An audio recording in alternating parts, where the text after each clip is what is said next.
Boa noite, irmãos. Que a paz e a graça do Senhor estejam com todos vocês.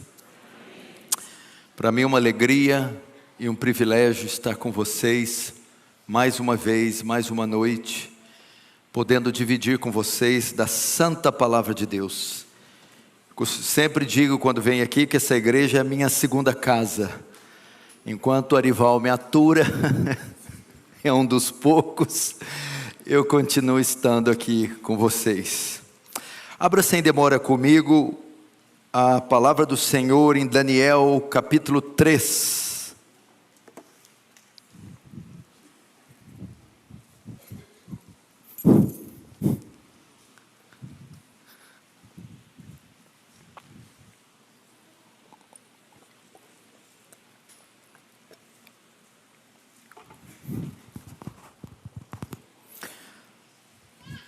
Livro do profeta Daniel, capítulo 3. Vamos fazer a leitura do verso 1. O rei Nabucodonosor fez uma imagem de ouro que tinha 60 côvados de altura, isso é 27 metros, e 6 de largura. Levantou-a no campo de Dura, na província da Babilônia.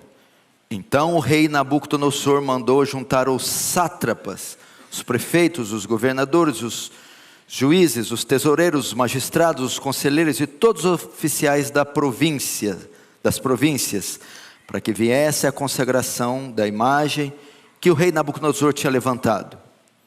Então se ajuntaram os sátrapas, os prefeitos, governadores, juízes, os tesoureiros, os magistrados, os conselheiros e todos os oficiais das províncias, para a consagração da imagem que o rei Nabucodonosor tinha levantado. Estavam em pé diante da imagem que Nabucodonosor tinha levantado. Nisto Arauto pregoava em alta voz, ordena-se a vós outros, ó povos, nações e homens de todas as línguas. No momento em que ouvirdes o som da trombeta, do pífaro, da harpa, da cítara, do saltério, da gaita de fole, de toda sorte de música, vos prostrareis e adorareis a imagem de ouro que o rei Nabucodonosor levantou. Até aí deixa aberto aí, não fecha. Fecha apenas os olhos para uma rápida oração. Querido Deus, santo, justo, eterno, infinito, bondoso, glorioso. Deus que não tem o culpado por inocente. Deus que é 3 vezes santo, mas também cheio de ternas misericórdias. Fala conosco hoje, Senhor. Despeja da sua graça, gloriosa, abundante, em todo esse local. Que não seja só mais um sermão, só mais um culto, só mais uma palestra, mas a despeito de mim, a despeito de nós, pecadores, haja demonstração de poder, para que tu, somente tu, seja exaltado. Que teu reino avance, que o Senhor receba glória para si, e nos conforme a imagem do seu Filho. Amém. Irmãos, muita atenção no que nós vamos falar e ouvir essa noite. Estamos diante de um texto muito profundo e muito sagrado. Aliás, todos os textos da Bíblia são sagrados e devemos dar a eles a reverência e o temor devido. Não é novidade para ninguém que a nossa sociedade anda muito estranha. A cada dia que passa, ela está mais corrompida, a inversão de valores e uma corrupção que há muito tempo não víamos. E nós, como povo de Deus, só não ficamos mais estarrecidos, espantados, porque temos acesso às profecias bíblicas. E nesse sentido, Jesus foi certeiro quando disse em Mateus 24:10, neste tempo falando sobre o tempo do fim no seu sermão escatológico. Nesse tempo, muitos hão de se escandalizar. Um tempo marcado por muitos escândalos. Trair e odiar uns aos outros. Um tempo de infidelidade, de traição. Verso 12: por se multiplicar a iniquidade, o amor de quase todos se esfriaria. É uma menção também da apostasia. Conforme o fim fosse se aproximando, o cenário político, econômico e principalmente cultural e social iria despencar moralmente. Atrocidades, homicídios, assassinatos, infanticídios, crimes hediondos, depravação moral, inversão de valores, corrupção do gênero humano, inundariam toda a sociedade se tornaria um esgoto a céu aberto. E para piorar, esse tempo horroroso culminaria com a aparição de uma figura totalitária que regeria o mundo, o anticristo. A Bíblia menciona sobre o anticristo. Daniel fala dele no capítulo 3, no capítulo 7, no capítulo 12. Paulo fala do anticristo na sua carta a sua primeira e segunda carta aos Tessalonicenses. João fala do anticristo em quase todo o livro de Apocalipse. A Bíblia diz que no último tempo o mundo seria regido por um só sistema, um só governo, uma espécie de repetição do Império Romano, um governo de escala mundial, que regeria, que decidiria, que governaria o mundo e decidiria os seus rumos. E esse sistema contaria com um único líder, uma figura, o anticristo. Nesse sentido, eu não conheço no Antigo Testamento uma figura que mais se assemelha com o anticristo do que Nabucodonosor. Nós então usaremos o rei da Babilônia, Nabucodonosor, para ilustrar como será o fim e como será o anticristo. Primeiro, no texto que eu li, nós estamos aqui falando da época do exílio, onde Nabucodonosor invade Jerusalém, destrói a cidade, saqueia o templo e leva cativo com eles uma multidão de judeus em 3 levas. Daniel é um dos profetas do exílio, e é ele quem narra e descreve os acontecimentos aqui. Ele é a maior autoridade do mundo. Ele é o homem mais poderoso que governa com mão de ferro através da Babilônia. E nós vamos ver aqui a descrição e os paralelos que ele tem com o anticristo. Primeiro, o primeiro ponto da minha mensagem: a obrigação da adoração. Verso 1: o rei Nabucodonosor fez uma imagem de ouro que tinha 60 côvados de altura e 6 de largura. Levantou no campo de Dura, na província da Babilônia. O que era essa imagem? De quem era essa estátua que o rei Nabucodonosor manda construir e erguer, de quase 30 metros de altura? O verso 12 não deixa dúvida que essa estátua era do próprio Nabucodonosor. Nabucodonosor aparece aqui como um Deus, e ele quer e deve ser adorado como um Deus, junto do seu império. Este, irmão, é exatamente o desejo do anticristo. Ele quer ser reconhecido como Deus, e quer receber adoração como Deus. Isso está claro em 2 Tessalonicenses 2:3. Paulo vai dizer: ninguém de modo algum vos engane, porque isso não acontecerá sem que primeiro venha a apostasia e seja revelado o homem da iniquidade, o filho da perdição, o anticristo, a ponto de assentar-se, verso 4, no santuário de Deus, ostentando-se como se fosse o próprio Deus. Quando esse homem aparece, ele arroga para si o título de Deus, de divino, e deseja adoração. Entretanto, ele vai mais longe. O seu desejo não é só de ser adorado, é de exaltar o seu nome sobre o nome de Deus, acima do nome de Deus. Vocês notaram o local que foi construída essa estátua? O verso 1 diz que ela foi construída no campo de Dura, na planície de Dura.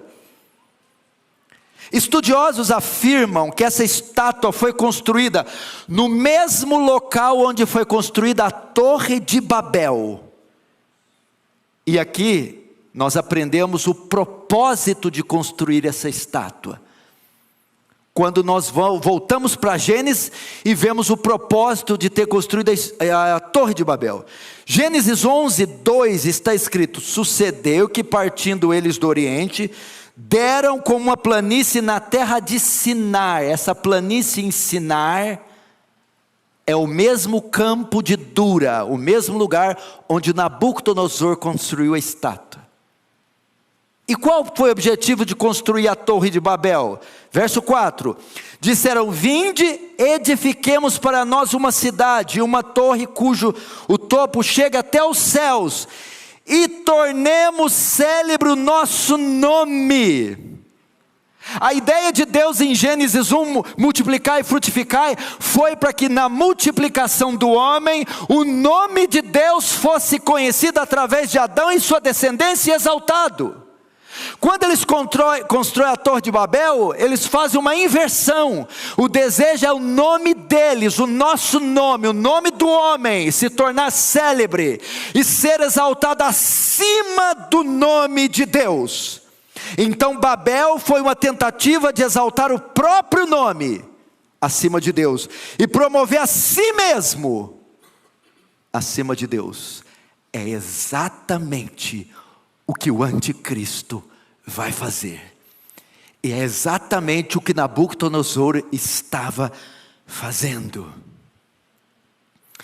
Mas tem mais. Tudo que ele faz, tudo que o anticristo faz,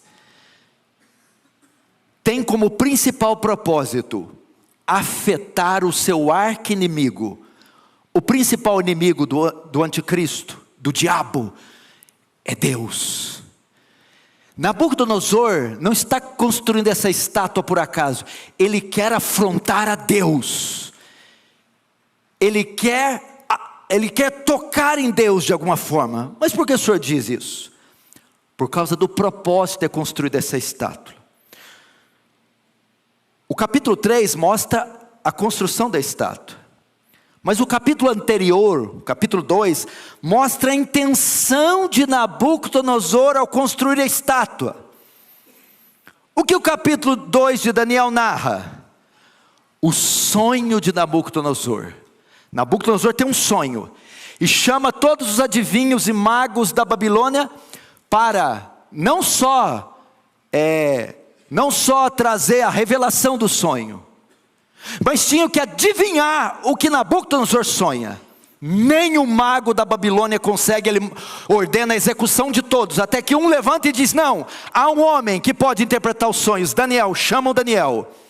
Então Daniel chega diante de Nabucodonosor e declara o sonho. Tu viste uma estátua. Então ele conta o sonho de uma estátua enorme. E cada parte do corpo da estátua era feito de um material: a cabeça de ouro, o peito de bronze, as pernas de ferro, os pés de barro. E ele diz: a cabeça de ouro és tu, ó rei Nabucodonosor, e a Babilônia. Então ele vê uma pedra cortada sem auxílio de mãos humanas e dá contra a estátua e despedaça ela. Essa pedra é Cristo, que derruba toda todos os reinos e reina soberanamente. Nabucodonosor parece ter entendido o sonho no 2, e agora manda construir a estátua. Mas tem algo: no sonho só a cabeça é de ouro.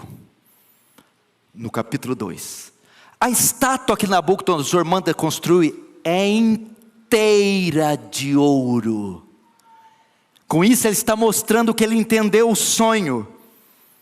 Por que isso? Ele está afrontando a Deus, porque quando vê a pedra cortada, destruindo a estátua, está dizendo que os reinos vão acabar, e quando ele constrói a estátua inteira de ouro, ele está dizendo: não, meu reino não vai acabar. Ele está dizendo com isso: eu sou soberano, e Deus não, contrariando o sonho de Daniel. E é exatamente o que o anticristo vai dizer, vai fazer. Eu sou soberano, e não o Deus da Bíblia, não o Deus judeu, não o Deus das Escrituras. Meu reino vai durar para sempre. Olha a arrogância deste rei, e olha a arrogância de Nabucodonosor. Então ele entendeu o sonho de Daniel, e estava contrariando ele. Assim é o anticristo, que vai afrontar a Deus com o seu reino. Entretanto, ele não só deseja ser adorado, é um desejo dele, como também exige e impõe que seja adorado. Nabucodonosor reúne seus magistrados, todos os seus ministros, a Suprema Corte, e determina que a adoração da estátua seja obrigatória por lei. Verso 4, nisto o arauto apregoava em alta voz: ordena-se a vós outros. Até aí.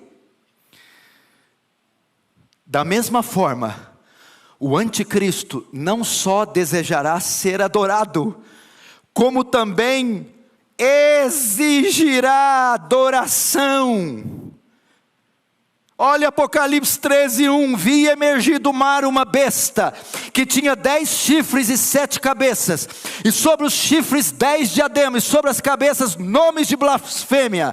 Verso 8, e adorá-la-ão todos os que habitam sobre a terra, aqueles cujos nomes não foram escritos no livro da vida do Cordeiro, que foi morto desde a fundação do mundo.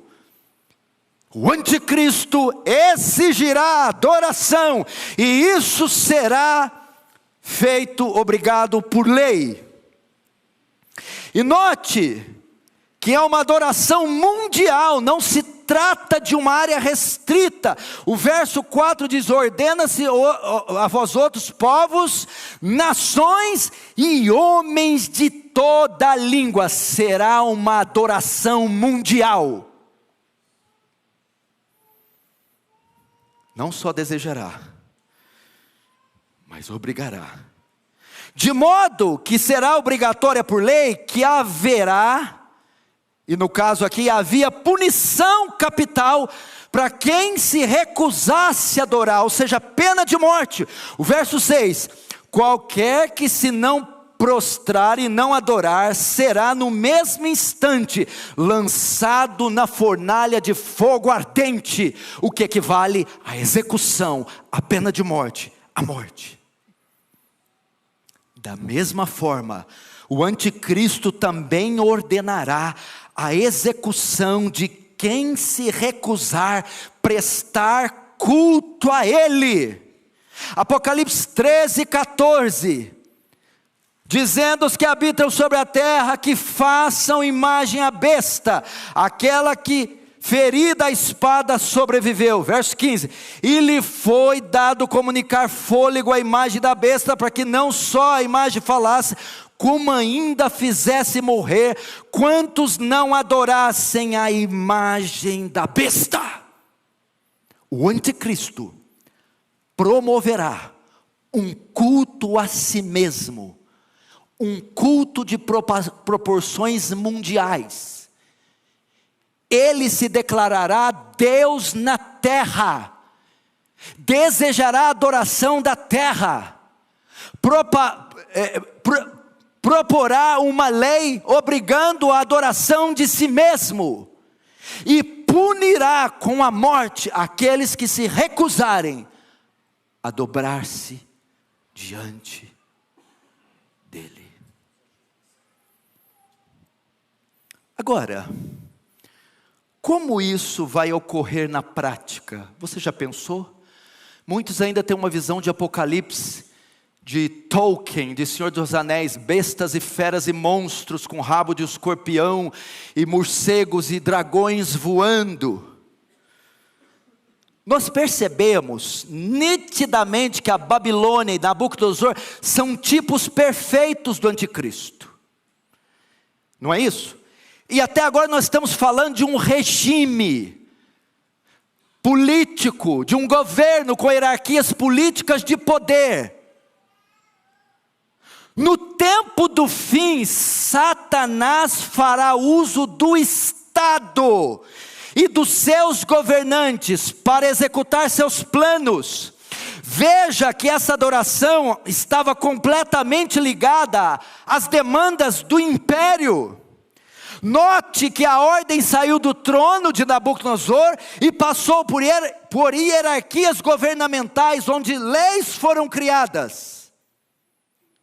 Meus irmãos, o anticristo já está na terra, operando da mesma forma que operava na Babilônia, através do seu espírito. Você pergunta, o anticristo já está na terra? Já! 2 Tessalonicenses 2,7 diz: com efeito, o mistério da iniquidade já opera, e aguarda somente que seja afastado aquele que o detém.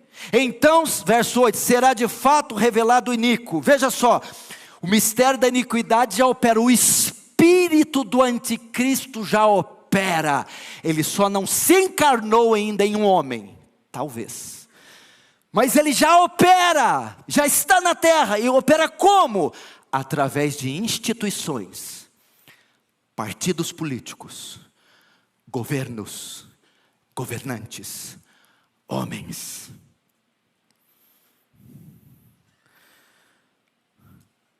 Ele opera. Veja só como isso se dará. Note, por exemplo, em regimes totalitários. O Estado, em regimes totalitários, ele aparece como um Deus, ou ele se torna um Deus para o seu povo. É assim com os regimes totalitários. Segundo, e como Deus, o Estado quer ser adorado, o Estado quer a fidelidade do seu povo, o Estado quer a obediência do seu povo, e o Estado quer o culto do seu povo. Portanto, a estátua erguida que exige adoração, aqui em Daniel 3, é o próprio império, é o próprio Estado que exige fidelidade. E esse Estado, esses regimes, querem tomar o lugar de Deus e o lugar da igreja. Notem, a estátua foi construída no campo de Dura, no mesmo lugar que foi a Torre de Babel, mostrando que ela quer o lugar de Deus. O Estado quer falar no lugar da igreja. O Estado quer dar leis no lugar da igreja, quer tomar o lugar de Deus, o lugar das Escrituras, quer tomar o lugar da palavra de Deus. Eles querem que sigamos as suas cartilhas e não a palavra, que cultuamos a eles e não ao nosso Deus. E Ele quer ocupar o lugar de Deus e da palavra, trazendo para nós costumes, uma visão de casamento, uma visão de educação de filhos, uma visão da cultura. Ele quer implantar a sua cosmovisão e quer que todos a sigam. E não só querem, como eles exigem fidelidade aos regimes e aos seus governantes. E criam leis exigindo isso. É exatamente exatamente o que você está assistindo hoje, embriões do que vai ser o governo do anticristo, nessas pequenas ditaduras, nesses pequenos regimes que não estão tão pequenos assim, onde o Estado vem como um Deus, e quer ser adorado, cultuado como Deus, e quer tomar o lugar de Deus, e quer criar um novo modus vivendi para o seu povo. O Estado também quer dizer que ele é soberano, e não Deus, pois esses regimes não acreditam em Deus, mas se portam como deuses do seu povo. E sexto, de modo que execuções, prisões, perda dos direitos, ocorrerá com quem se recusar a obedecer às leis do Estado. É exatamente isso que está acontecendo. Você não se lembra da Alemanha nazista? Todo mundo era marcado com a estrela de Davi. E todo mundo tinha que jurar fidelidade àquele regime. E o que acontece? E assim aconteceu, em obediência às leis, com medo da execução, a fornalha de fogo, o povo então adorou. Verso 7, portanto, quando todos os povos ouviram o som da trombeta, do pífaro, da harpa, da cítara, do saltério, se prostraram os povos e nações, homens de todas tribos e línguas, e adoraram a imagem de ouro que o rei Nabucodonosor tinha levantado. Irmãos, é assim hoje em dia na Coreia do Norte. Há leis que quando aquele ditador desfila, as pessoas têm que aplaudir e rirem, e isso é obrigado por lei. Quem não fizer, se recusar a louvar, a exaltar aquele regime, é executado. Foi assim no primeiro século, onde tinha o culto ao imperador. Flávio Titus Domiciano foi o primeiro imperador a arrogar para si o título de Senhor e Deus, de divino, eu sou Deus, e ordenou a adoração a si próprio, implantando o culto ao imperador. E essa adoração era determinada pelo império, de modo que a desobediência era punida com os leões. A mesma coisa com o anticristo, Apocalipse 13:4. E adoraram o dragão, porque deu a sua autoridade à besta. Também adoraram a besta, dizendo: quem é semelhante à besta? Quem pode pelejar com ela? Por que adoraram o dragão e a besta? Porque disseram: quem pode resistir à besta? Quem pode confrontá-la? Quem pode desobedecê-la? Então todos adoraram o sistema. Entretanto, conjunção adversativa, mas, porém, todavia, haverão aqueles que se oporão ao sistema, mesmo que corram risco, mesmo que existam leis, regimes, mesmo que tenha totalitarismo, autoritarismo, mesmo que tenha condenação à morte, haverão aqueles que se oporão a esses regimes. Note, Sadraque, Mesaque e Abidnego faziam parte de uma religião monoteísta, mono, theos, Deus, um só Deus. E para eles era impensável adorar qualquer outro Deus, senão o Deus de Abraão, Isaque e Jacó. Nesse sentido, eles se recusaram a se dobrarem diante da estátua. Queridos irmãos, a igreja de Cristo jamais deve se submeter às reivindicações desses regimes. A igreja jamais deve se submeter a essas leis. Mas quais? Algumas leis são justas, são boas. Alguns regimes ensinam leis justas. Quais nós não podemos? Quais? Vou ler. 2 Tessalonicenses 2:3. Ninguém de modo algum vos engane, porque isso não acontecerá sem que venha apostasia. Agora verso 4, o qual se opõe e se levanta contra tudo que se chama Deus ou é objeto de culto? Grava. Apocalipse 13:6.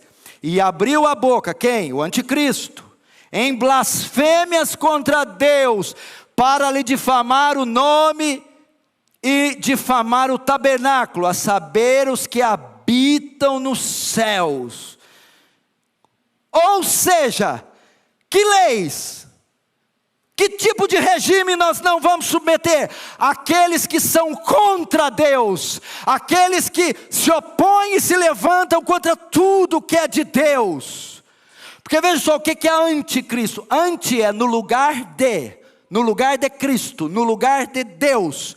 E todo aquele que quer tomar o lugar de Deus, se oporá a Deus, de modo que esses regimes totalitários são anticristos, anticristãos. E todas as leis e regimes que forem anticristãs, não serão atendidas pela igreja.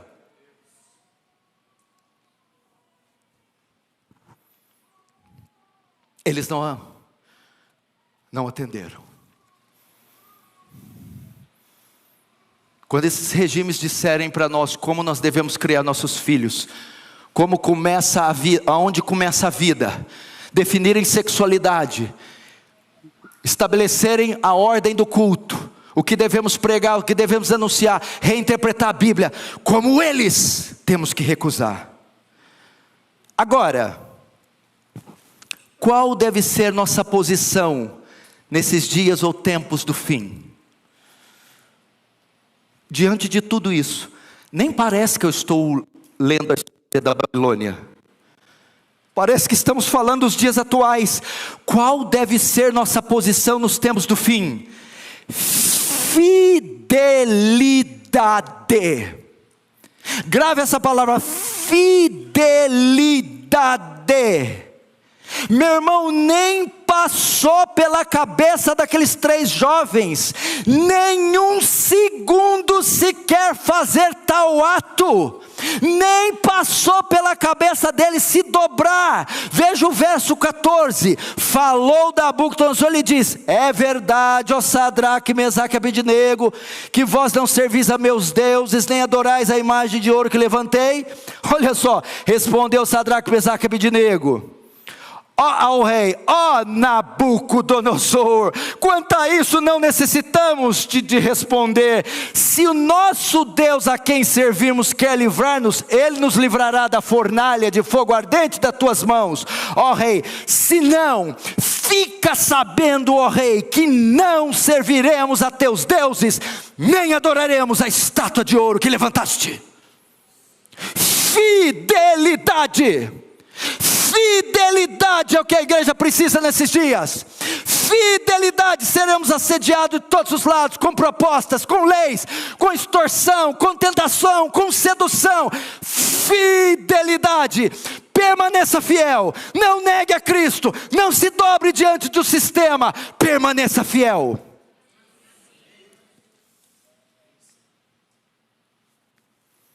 Nesse tempo onde o espírito do anticristo atua nas instituições, Deus espera da igreja fidelidade.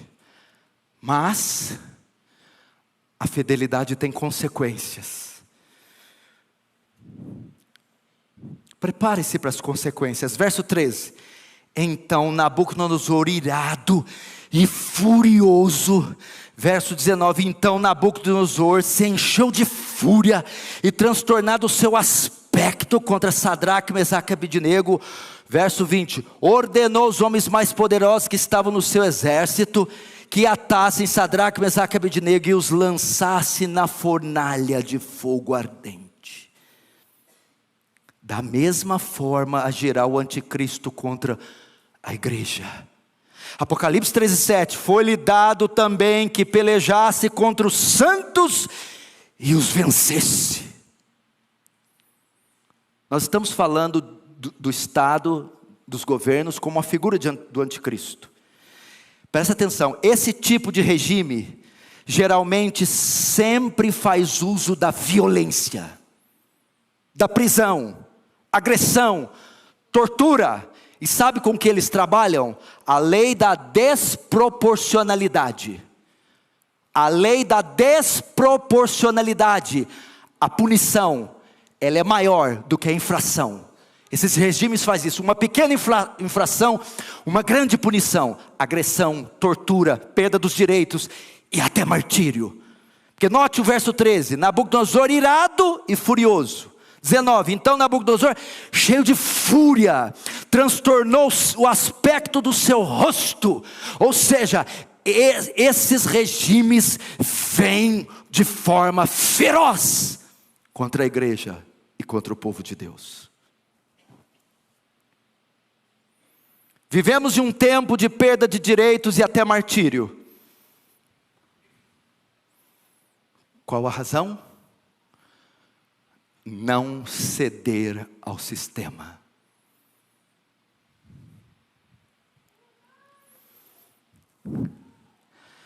Essas coisas, bem como esse tempo, tem um propósito positivo também. Esse tipo de regime, esse tipo de sistema que está abarcando o mundo inteiro hoje, tem como finalidade separar os crentes falsos dos verdadeiros. Veja o verso 7. Portanto, quando todos ouviram o som da trombeta, do pífaro, da arca, da cítara, de saltério, se prostraram. Agora o verso 18. Se não, fica sabendo, ó rei, que não serviremos a teus deuses, nem adoraremos a imagem de ouro que levantaste. Veja só, quando o regime foi posto, a ordem foi dada, de um lado, a igreja apóstata, mundana, se dobrou. E do outro, Sadraque, Mesaque, Abednego. Imagina a cena, praça pública, uma adoração mundial, dezenas de milhares, toda uma orquestra preparada, todos os magistrados, governantes, e de repente uma multidão de milhares se dobra e está de pé. Sadraque, Mesaque e Abednego. Meu irmão, são dias onde Deus vai separar o joio do trigo, vai testar a fé do povo de Deus, e não há bode, não há virgem nécia que ficará de pé, mas somente os eleitos do Senhor, eles não se dobrarão. Eles não se dobrarão. Creio que Deus tem feito isso. As provações têm testado a fidelidade do povo de Deus. Essas coisas acontecem para separar o ouro da escória, o verdadeiro do falso. Agora, fim, há uma promessa para quem se manter fiel. Você está talvez aí com medo. Meu Deus, quando esse dia chegar, quando essas leis foram promulgadas, quando eu receber denúncias, mandatos, por causa da minha fé, e aí? Há uma promessa, a promessa da presença de Deus para aqueles que se manterem fiéis. Verso 24. Então o rei Nabucodonosor se espantou e se levantou depressa e disse aos seus conselheiros: não lançamos nós 3 homens atados dentro do fogo? Respondeu o rei: é verdade, ó rei. Tornou ele e disse, 25. Eu, porém, vejo 4 homens soltos, que andam passeando dentro do fogo, sem nenhum dano, e o aspecto do quarto é semelhante a um filho dos deuses. Estava certo aqui, 99% de certeza na resposta. Eu daria um certo com maisinho. Ele só errou no finalzinho. A semelhança de um filho dos deuses. Não, mas é o Filho de Deus. A presença de Deus foi o prêmio que os 3 jovens receberam por sua fidelidade, pois o terceiro homem não era outro senão o Senhor Jesus Cristo, que deu a mão para eles, desceu com eles e caminhou dentro do fogo com eles. Meu irmão, eu não estou dizendo que você não passará lutas, dificuldades e perseguições, mas que Deus vai te livrar, que dará graça a você. Apocalipse 3:10, porque guardaste a palavra da minha perseverança, também eu te guardarei na hora da provação, que há de vir sobre o mundo inteiro, para experimentar os que habitam sobre a terra. A presença de Deus, Isaías 43:1, não temas porque eu te remi, chamei-te-ei pelo teu nome, tu és meu. Quando passares pelas águas, eu serei contigo. Quando pelos rios, eles não te submergirão. Quando passares pelo fogo, não te queimarás, nem a chama arderá em ti. A presença de Deus está contigo. Eu não sei o que nos espera no futuro, eu não sei para onde você vai, o que farão de você, mas não me importa o que quer que seja que faça, o Senhor estará com você, Ele irá à sua frente e jamais se apartará de você. 1 Coríntios 10:13, as provações em sua vida, estou lendo na linguagem NVT, não são diferentes daquelas que os outros enfrentam. Deus é fiel e não permitirá provações maiores do que vocês possam suportar. Quando forem provados, Ele mostrará uma saída para que consigam resistir, ou seja, a presença de Deus.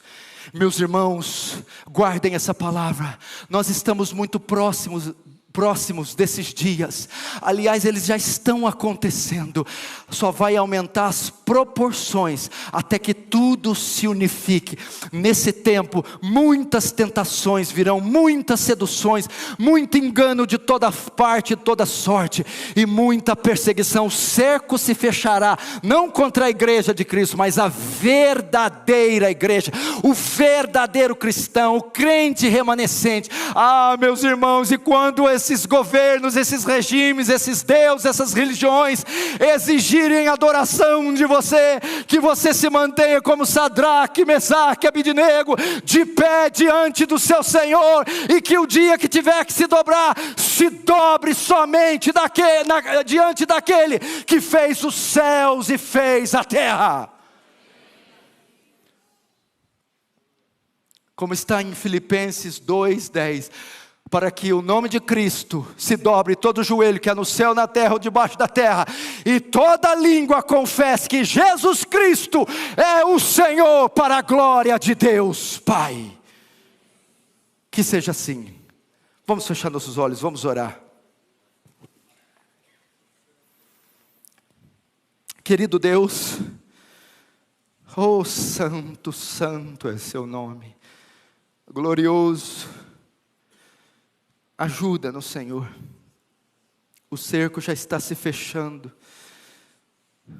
A perseguição, a resistência, a calúnia, a discriminação, a abuso, a boicote contra o povo de Deus. Mas nós somos os forasteiros e peregrinos nessa terra. Nossa pátria não é aqui.